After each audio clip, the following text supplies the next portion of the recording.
Grant Whitmore had just spat in the face of the black man seated beside him, then coldly demanded that the flight attendant remove the man who did not belong in first class and send him to the back of the plane. Nobody realized that the silent man wiping his own face was Dr. Darius Cole, a cardiac specialist. 40 minutes later, Grant suddenly clutched his chest and collapsed in the aisle while the aircraft tore through a violent storm. The only doctor who stepped forward made the wrong diagnosis. And the one person who could save Grant was the very man he had just humiliated in front of the entire cabin. Darius Cole arrived at the airport after 3 nights with almost no sleep. He had just finished a 14-hour surgery in Atlanta, saving a patient whose aorta had torn apart in the worst way a surgeon could imagine. The trip to London was not a vacation. Darius had been invited to speak at an international medical conference about resuscitating patients in the field in places where machines and monitors did not exist. Despite his reputation among specialists, Darius dressed simply: a dark sweater, plain trousers, worn shoes, and a carry-on bag with no visible logo. The first-class ticket had been a gift from the family of a former patient, a token of gratitude. He had almost refused until a colleague convinced him he needed the rest more than he needed to prove anything to anyone. When Darius stepped into the first-class cabin, he noticed a few appraising glances following him down the aisle. He was used to it by now, so he simply nodded politely and found his seat. The man beside him, Grant Whitmore, a wealthy real estate developer, was already speaking loudly into his phone, complaining that the airline had failed to stock the exact brand of wine he preferred. Grant looked Darius up and down, then checked the number printed on his own boarding pass, as though certain a mistake had been made somewhere. Darius sat down, opened his conference notes, and paid Grant no attention at all. Grant kept summoning the flight attendant Marissa Vaughn, asking why someone who did not meet the standard of the cabin had been allowed to sit there, his tone carrying the practiced impatience of a man accustomed to having every complaint immediately resolved in his favor. Marissa confirmed, politely but firmly, that the ticket was entirely valid, purchased through the same channels as every other seat in the cabin. But Grant's irritation did not fade in the slightest. He leaned across the narrow space between the seats, close enough that Darius could smell the whiskey already on his breath, less than an hour into the flight, and asked pointedly whether Darius understood exactly what kind of company he was now sitting in. Darius spoke up on his own, saying quietly that he only wanted to rest and had no intention of bothering anyone for the duration of the flight. Grant answered with a sneer, remarking that money sometimes let people who did not belong walk into rooms that were never meant for them, as though the seat itself had been some kind of loophole rather than a fairly purchased ticket. Darius did not argue, did not raise his voice, did not offer the satisfaction of a reaction. His silence only convinced Grant that he had already won, that the man beside him lacked the confidence to defend himself, a misreading that would come back to matter a great deal before the night was through. Darius thought of something his father used to tell him, that a man's worth does not shrink simply because another man lacks the eyes to see it. His father had spent 3 decades driving a delivery truck through the same streets, and more than once young Darius had watched strangers speak to him, as though he were invisible, only to see his father answer every insult with quiet dignity, never raising his voice, never lowering himself to match the cruelty aimed at him. Darius had built his entire career on that same principle, choosing competence over confrontation, choosing to let his work speak in rooms where his presence alone made certain people uncomfortable. He had learned long ago that some battles were never worth fighting with words, because the only thing that truly silenced doubt was undeniable skill delivered at exactly the right moment. The cabin doors closed, and the safety briefing played over the speakers, while Grant continued scrolling through messages, ignoring the crew member standing directly in front of him. Grant took one last call before being forced to switch to airplane mode, boasting to whoever listened that by morning in London he would be signing a deal worth hundreds of millions of dollars, one that would place his name above older, more established firms in the industry. Meanwhile, without drawing a single glance, Darius quietly tucked a small medical stethoscope into his jacket pocket, a habit from years of travel that he never broke, not because he expected to need it, but because a lifetime of emergencies had taught him that preparation cost nothing, while regret could cost everything. Once the plane leveled off, Grant kept drinking and grew louder by the minute. He complained that Darius's elbow had crossed the armrest, even though Darius had pressed himself against the window to avoid any contact at all. Grant asked, almost as a trap, what kind of work Darius did. Darius answered briefly that he worked in healthcare. Grant smirked and guessed he must be a transport worker or a hospital janitor. Darius did not correct him. He had no interest in using the word doctor as a weapon to prove his own value to a stranger who had already decided what he was worth. When Darius opened his laptop to review images for his presentation, Grant caught sight of a diagram of a human heart and assumed the images were meant to unsettle him somehow. Grant demanded he close the laptop immediately. Darius calmly explained it was professional material. His composure only made Grant angrier, and Grant accused him of deliberately trying to look intelligent in front of the other passengers. Marissa arrived to intervene, but only suggested that Darius move to another seat to ease the tension. Darius asked her quite reasonably why the person who had been insulted should be the one forced to move while the man causing the disturbance kept his seat. The question left Marissa flustered, and several passengers glanced over, though most simply watched without saying a word. Grant rose from his seat, pointed a finger inches from Darius's face, and said he had more than enough money to make sure anyone disappeared from the next flight they ever tried to board. His voice had climbed loud enough that passengers rose away, turned to look, and one man near the front quietly raised his phone, though he kept it low against his lap, as if unsure whether he wanted to be seen recording anything at all.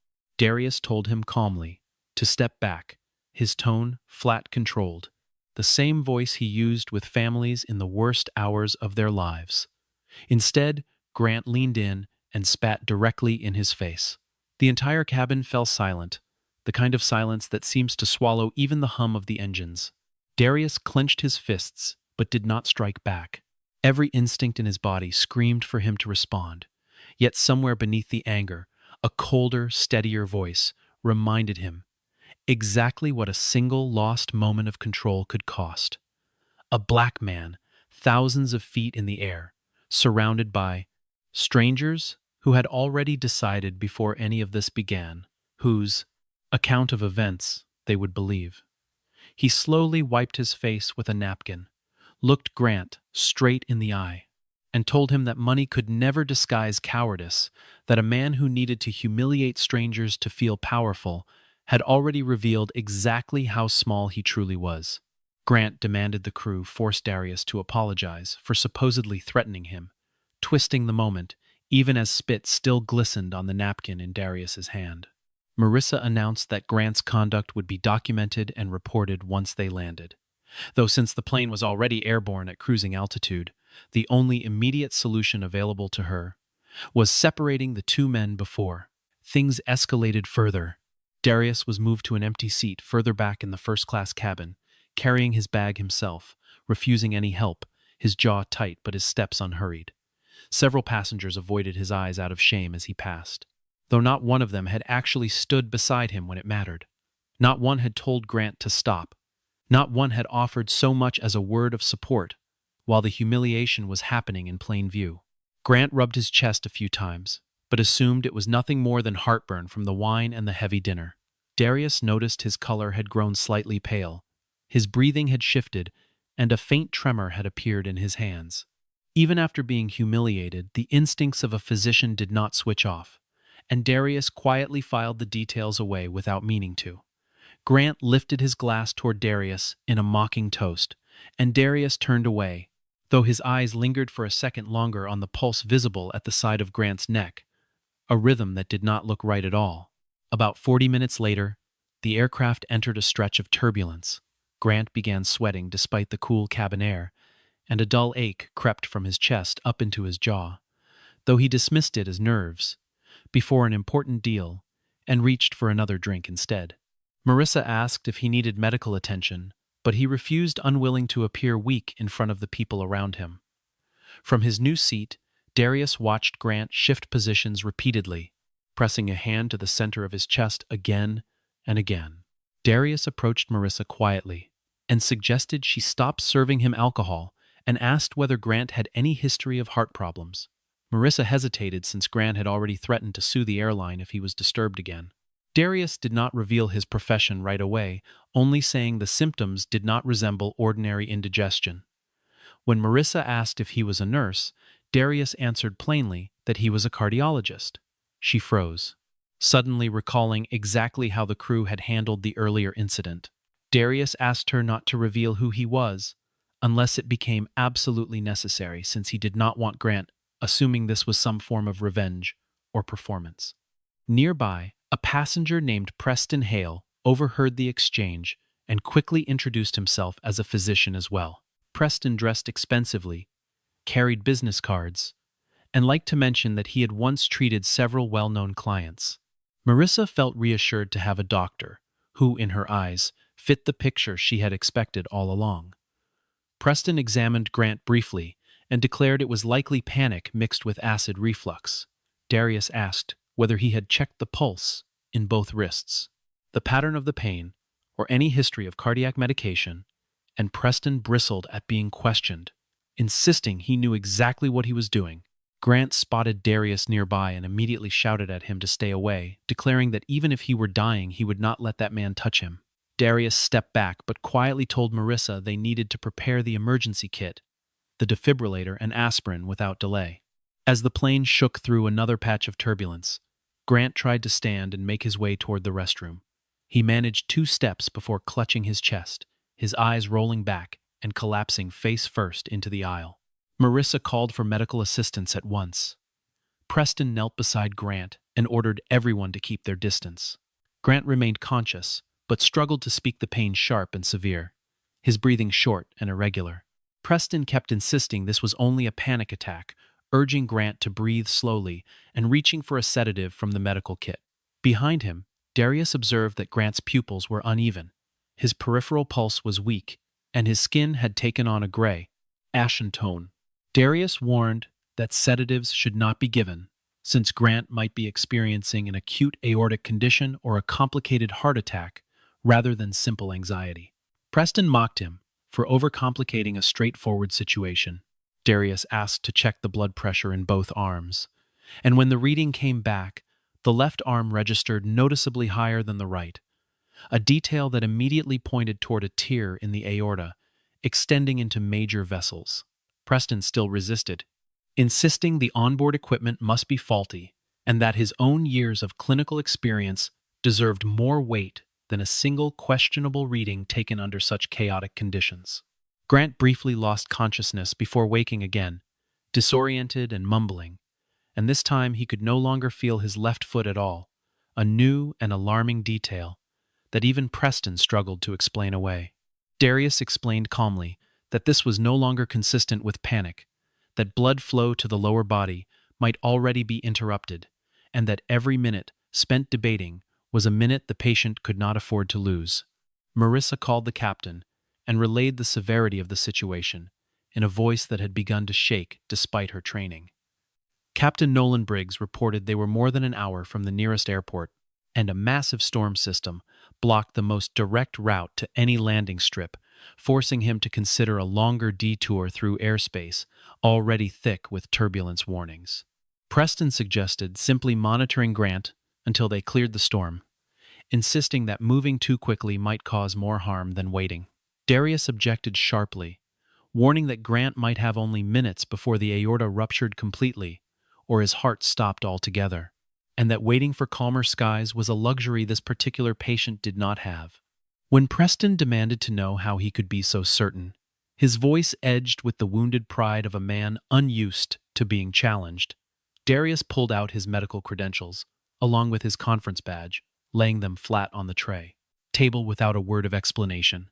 Marissa read the title printed beneath his name: Lead Cardiac Surgeon at a major medical center, specializing in emergency intervention, and something in her expression shifted from confusion to a dawning, uncomfortable understanding of exactly what had happened earlier in the flight. She thought of the man who had been forced to move seats after being spat on, and only now realized that man had spent the entire time quietly diagnosing a dying stranger while nursing his own humiliation in silence. The atmosphere in the cabin shifted instantly. Preston fell silent, though his pride would not let him fully surrender control. Grant briefly, lucid again, saw Darius and tried weakly to push his hand away. Darius told him plainly that he had every right to refuse treatment while conscious, but he also needed to understand that refusal could mean death long before the plane ever touched the ground. Grant looked around the cabin, hoping someone else would speak up, but Preston no longer dared claim he could manage this alone. A fresh wave of pain tore through Grant's chest, and he screamed once before losing consciousness entirely, his pulse vanishing beneath Darius's fingers. Marissa turned to him and said the only words that mattered now, "Please, Dr. Cole, save him." Darius checked for breathing, and a carotid pulse and confirmed cardiac arrest had begun. He called for the defibrillator, oxygen, an intravenous kit, and every piece of emergency equipment on board, assigning specific tasks to each person nearby so the cabin would not collapse into chaos. Preston was told to assist with chest compressions, and Darius asked him to set aside his pride and simply follow instructions. The monitor showed a rhythm that could respond to a shock, and Darius delivered the first one, Grant's body lifting off the floor before settling again, though his pulse did not return. The plane shuddered, violently luggage rattling inside the overhead bins, the lights flickering on and off as the storm outside battered the fuselage. Darius braced himself on his knees to keep the compressions steady, despite the shaking floor beneath him, counting under his breath, his shoulders burning from the effort, sweat beading along his hairline even in the cold, recycled air. One passenger asked almost in disbelief why he would save the very man who had spat in his face not even an hour earlier. Darius did not look up answering, only that his job was to save a life, not to decide who deserved to keep it alive. He delivered without a trace of bitterness, as though the answer were the simplest thing in the world. Preston, still kneeling nearby, found himself unable to meet anyone's gaze. His earlier confidence replaced by a growing awareness of how close his misdiagnosis had come to costing a man his life. The second shock brought Grant's pulse back, though faint and unsteady, flickering across the monitor, like a signal that refused to fully commit to staying. Darius noticed an irregular heartbeat and reduced breath sounds on one side, and he suspected the tear had already caused fluid to build up around the heart, or disrupted circulation in a way that would only worsen without intervention. He called out instructions in short, clipped sentences, never raising his voice, never letting the fear in the cabin bleed into his own composure, because he understood that panic was contagious and steadiness, when modeled correctly, could be just as infectious. Without a full ultrasound machine, Darius had to rely entirely on symptoms, experience, and the limited tools available on the aircraft. He ordered fluids given cautiously, since raising the blood pressure too quickly could cause the artery to rupture faster than it might otherwise. Preston suggested pushing large volumes of fluid to boost the pressure immediately, but Darius refused and explained the risk clearly. Marissa reached the ground medical team by radio, and the consulting physician on the line instructed everyone to follow Darius's guidance once his background had been confirmed. Captain Nolan asked how much time they had left. Darius answered that Grant needed an operating room as soon as possible, but first they had to keep him alive long enough to reach one. The plane changed course toward Reykjavik, the nearest city with a hospital capable of handling a cardiac emergency of this severity. Though the weather threatened to stretch the flight time even longer, Grant drifted back to a hazy consciousness and saw Darius holding the oxygen mask steady over his face. He tried to speak, but no sound came out. Darius told him gently not to talk, just to breathe. A single tear slipped from the corner of Grant's eye, whether from pain, fear, or the sudden realization of exactly who was keeping him alive, no one could say for certain. Then the monitor sounded another alarm, and Grant's blood pressure began falling again, and Darius understood they were about to lose him a second time. Darius examined him again and found the veins in his neck bulging the heart. Sounds faint, the pressure dropping fast. A pattern consistent with blood collecting dangerously around the heart itself. Unless that pressure was released, the heart would simply stop being able to pump. The aircraft carried no full surgical instruments, only needles, syringes, a small blade, and the most basic emergency supplies. Preston warned that inserting a needle near the heart while the plane bucked through turbulence could kill Grant instantly. Darius answered that doing nothing guaranteed the same outcome. He asked the captain to stabilize the aircraft for even a few seconds, if at all possible. Captain Nolan warned they had barely 4 minutes before hitting another band of severe turbulence. Marissa held the light steady. Preston monitored the heart rhythm, and another passenger helped hold Grant's arm in place. Darius marked the site based on anatomy alone, disinfected the area, and prepared the needle, his mind drifting briefly to an earlier chapter of his career when he had faced a nearly identical crisis in a field hospital, stripped of proper equipment. The plane suddenly banked, nearly knocking the needle off course, and Darius forced himself to wait for the aircraft to level before continuing. He advanced the needle millimeter by millimeter, watching the monitor and feeling for resistance beneath his fingers. Dark blood drew back into the syringe, slow and thick, confirming exactly what Darius had feared. Almost immediately, Grant's blood pressure climbed, and his heart rhythm steadied the numbers on the monitor, settling into something closer to survivable. Darius exhaled for what felt like the first time in several minutes, though his expression betrayed none of the relief moving through him, aware that celebrating too soon in front of a frightened cabin could undo the fragile calm he had worked to build. He knew this was only a temporary fix, that the underlying source of bleeding had not been resolved, and that Grant's body was at best buying itself a small window of borrowed time. Grant regained enough awareness to understand what had just happened to him, his eyes tracking slowly toward the man kneeling over him, and he asked quietly, his voice barely more than a breath, why Darius had not simply let him die. It would have been easy. Grant seemed to suggest it would have been forgivable. It would have been what he deserved after what he had done. Darius answered that Grant's hatred belonged to Grant, but the oath to save a life belonged entirely to him, a line drawn between the two of them that no amount of cruelty could erase.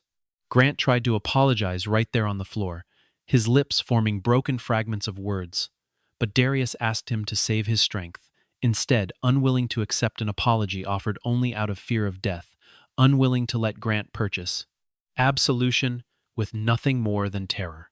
He wanted Grant to live long enough to actually understand what he had done, not simply to survive long enough to whisper an apology.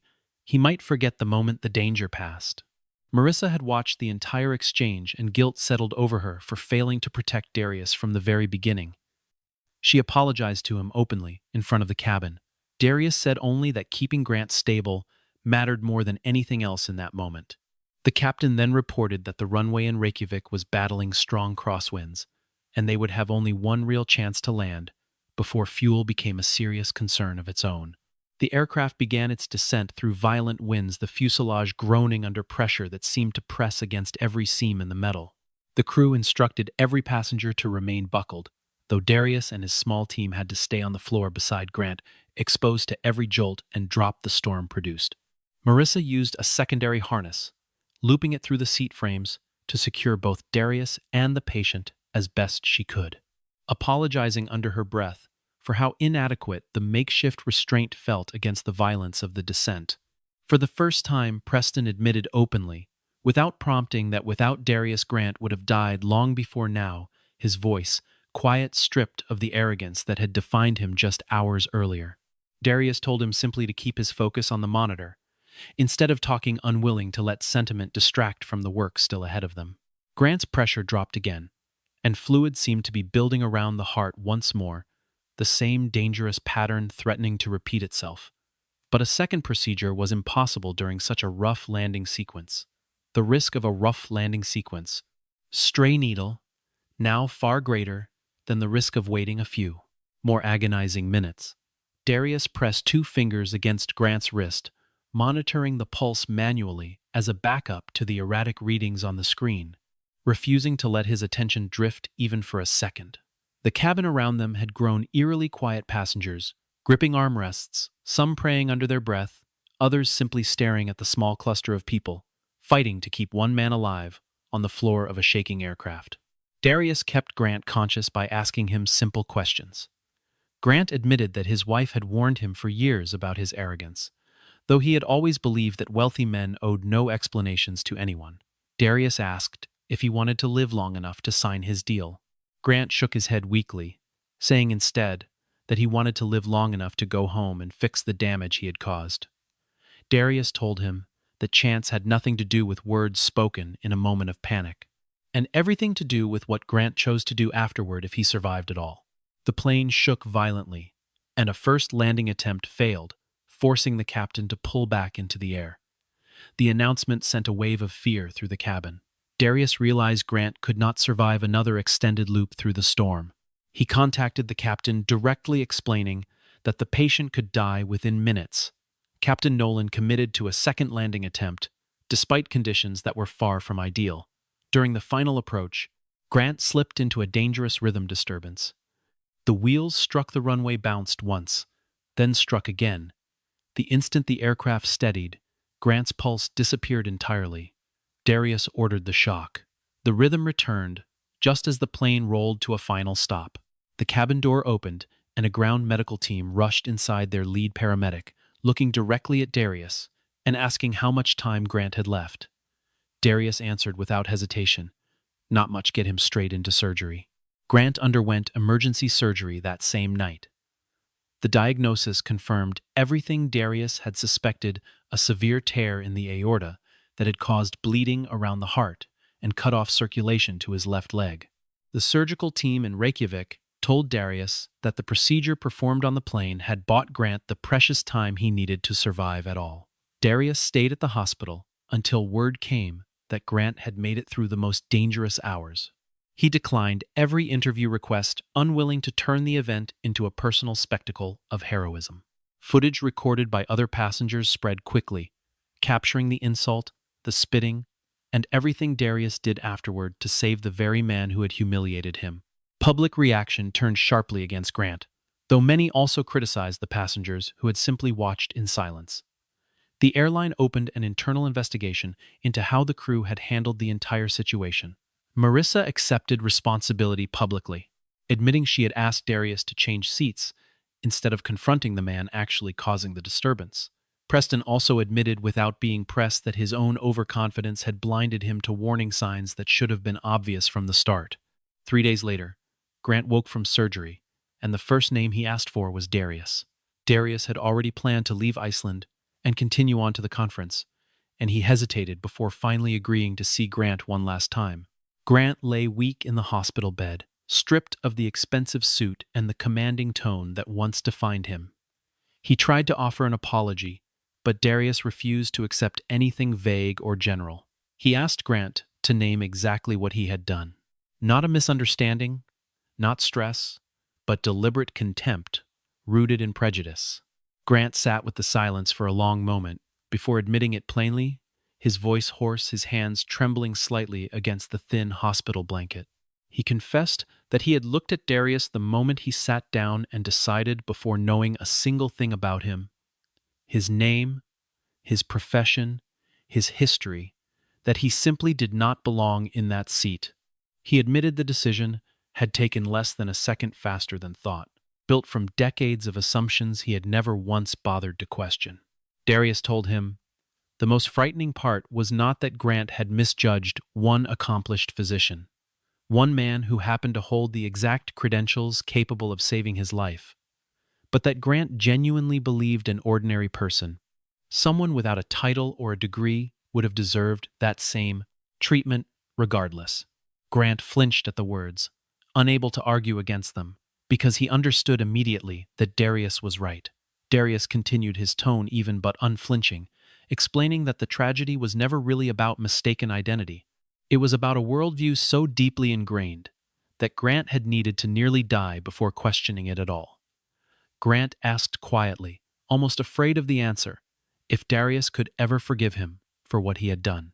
Darius answered that forgiveness was not a ticket handed out for free at the end of a frightening ordeal, that Grant would have to prove real lasting change through everything he chose to do once he left that hospital bed behind, not through a single conversation delivered from a place of vulnerability and fear. The footage forced Grant to face a wave of public backlash that refused to fade quickly. Several business partners suspended their deal, unwilling to be associated with an act of open discrimination.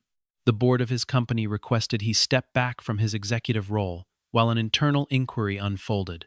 His communications team initially wanted to frame the incident as a private personal conflict, but after his conversation with Darius Grant, refused to hide behind that kind of language.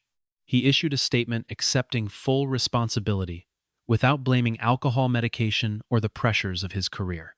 Grant never once suggested that Darius being a respected physician was the reason his own behavior had been wrong, a distinction he seemed to grasp only after weeks of reflection in a hospital bed with nothing else to occupy his mind. He openly admitted in interviews he no longer avoided, but no longer sought either that his conduct would have been just as disgraceful if Darius had been a janitor, a delivery driver, or any other passenger seated beside him that night. That the presence of a medical degree did not create the wrongness of what he had done. It had only revealed how badly his judgment had failed him. He funded a cardiac emergency training program aimed at underserved communities, channeling a portion of his fortune into equipment and instructors for neighborhoods that rarely saw investment of any kind. Though Darius warned him plainly, in Darius all, a conversation, neither man enjoyed that money alone could. Never substitute for genuine accountability, that a check written from guilt was not the same as a life lived differently.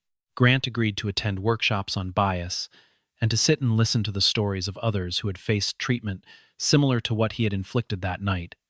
Workshops he could easily have avoided given his wealth and influence, yet he showed up anyway week after week, saying very little, absorbing a great deal. Colleagues who had known him for decades remarked privately that the change seemed to run deeper than a public relations strategy, though many remained skeptical, waiting to see whether the humility would survive contact with his old life once the scrutiny eventually faded. Marissa pushed the airline to overhaul its procedures for handling harassment in flight, insisting the new policy make clear that the person who was insulted should never be the default choice for relocation, and that crew members needed real training on how to intervene decisively rather than deferring to whichever passenger held more visible wealth or status. She testified before an internal review panel, describing exactly how her own hesitation had nearly cost a man his dignity and another man his life, and she requested that her account be used as a training example for every new flight attendant hired going forward.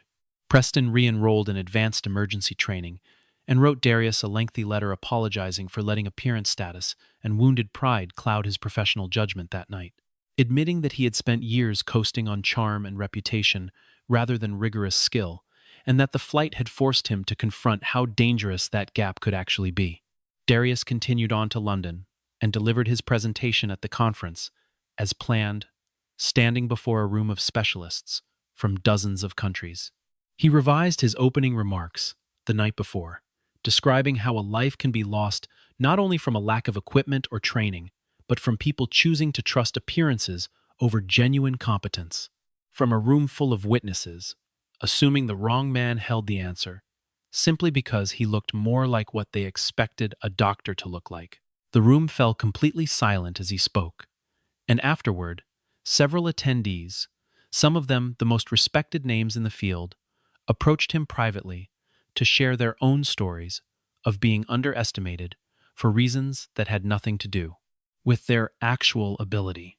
His presentation drew international attention, though Darius turned down every offer to turn the story into a marketing campaign for himself or for anyone else.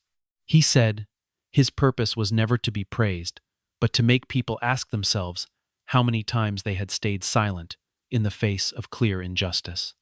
Months later, Darius received a handwritten letter from Grant. Inside, there was no check, no business proposal, only a simple invitation to meet once Grant had completed his recovery and his work within the community program. 6 months after the flight, Darius attended a free emergency response training session at a community center in Atlanta, the kind of neighborhood he had grown up in, filled with people who rarely had access to the medical training that could someday save someone they loved. The program had been funded anonymously, though.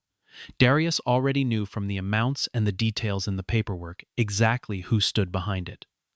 Grant showed up, not as a celebrated donor, seeking recognition, not with cameras trailing him or a prepared speech in his pocket, but as an ordinary volunteer, arranging chairs, carrying equipment through the back door, and sitting quietly in a folding chair near the wall to listen as people described the prejudice they had faced in hospitals, at work, and on public transportation.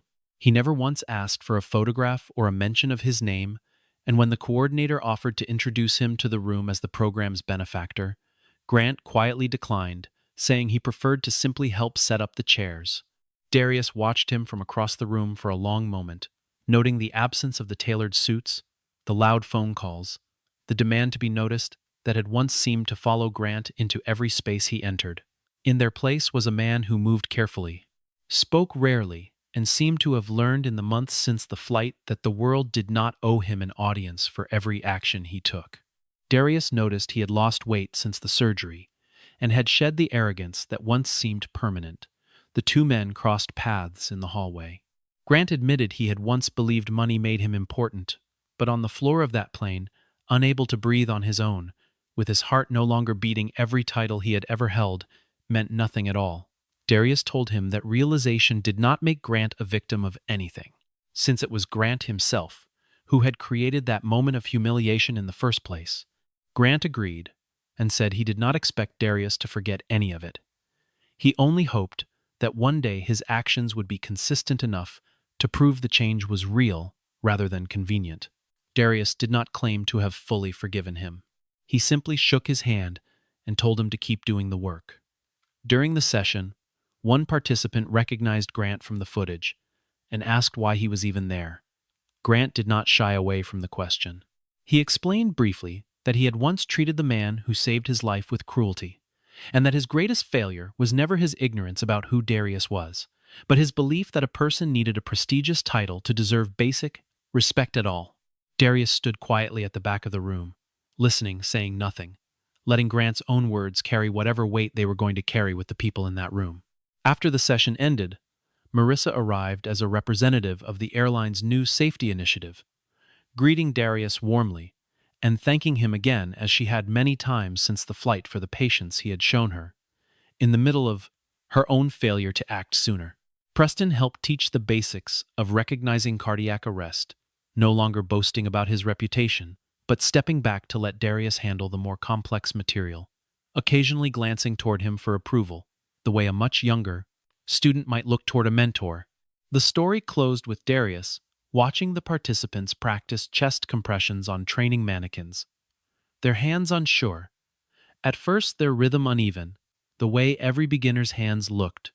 Before repetition turned fear into competence.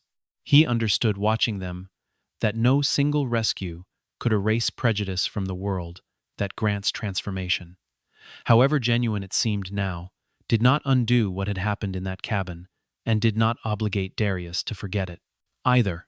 But he also understood that sometimes saving one heart could force the person who owned it to finally see the world differently, to trade the certainty of easy assumptions for the harder, slower work of actually earning trust back.